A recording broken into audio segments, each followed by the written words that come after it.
आखिर कौन थे सम्राट पृथ्वीराज चौहान? सामान्य जानकारी के लिए आपको बता दूं कि चौहान वंश में जन्मे सम्राट पृथ्वीराज चौहान के पिता का नाम राजा सोमेश्वर चौहान और माता का नाम कमला देवी था। इनका जन्म 1149 ईस्वी में हुआ, राज्याभिषेक 1169 ईस्वी में और इनकी मृत्यु 1192 ईस्वी में हुई। आज की पीढ़ी इनकी वीर गाथाओं के बारे में बहुत ही कम जानती है। तो आइए जानते हैं सम्राट पृथ्वीराज चौहान से जुड़ा इतिहास व इनके कुछ रोचक तथ्य। तो बने रहिएगा मेरे साथ, अंत तक आपको सारी जानकारी मिल ही जाएगी।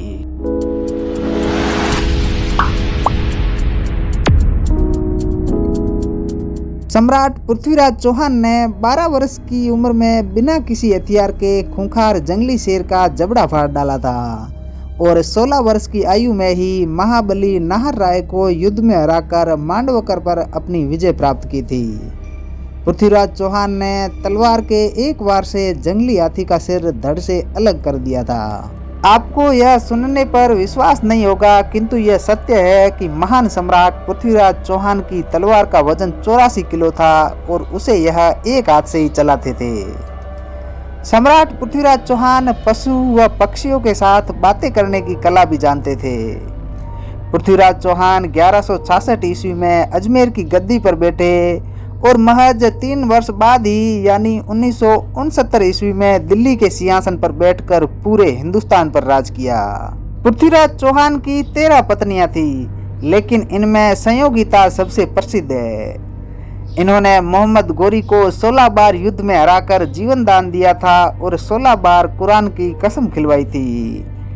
मोहम्मद गोरी ने 17वीं बार में चौहान को धोखे से बंदी बनाया और अपने देश ले जाकर इनकी दोनों आंखें फोड़ दी थी, लेकिन उसके बाद भी राज दरबार में पृथ्वीराज चौहान ने अपना मस्तक नहीं झुकाया था।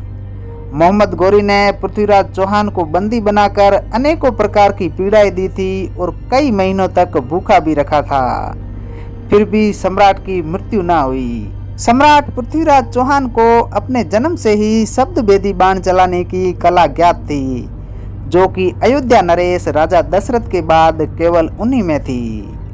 पृथ्वीराज चौहान ने मोहम्मद गोरी को उसी के भरे दरबार में शब्द भेदी बाण से मारा था।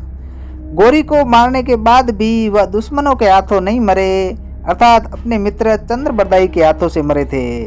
दोनों ने एक दूसरे को कटार घोंप कर मार लिया, क्योंकि और कोई विकल्प नहीं था। बहुत ही दुख होता है ये सोचकर कि वामपंथियों ने इतिहास की पुस्तकों में टीपू सुल्तान, बाबर, औरंगजेब और अकबर जैसे हत्यारों को महिमा मंडित कर दिया है, लेकिन पृथ्वीराज चौहान जैसे योद्धाओं को नई पीढ़ी को पढ़ने नहीं दिया, बल्कि इनका इतिहास सबसे छुपा दिया। मैंने एक छोटी सी कोशिश की ताकि सम्राट पृथ्वीराज चौहान का इतिहास आप सब तक पहुंच पाए। तो दोस्तों, कैसा लगा ये वीडियो कमेंट करके ज़रूर बताएं। वीडियो अगर अच्छा लगा हो तो वीडियो को लाइक और चैनल को सब्सक्राइब करें।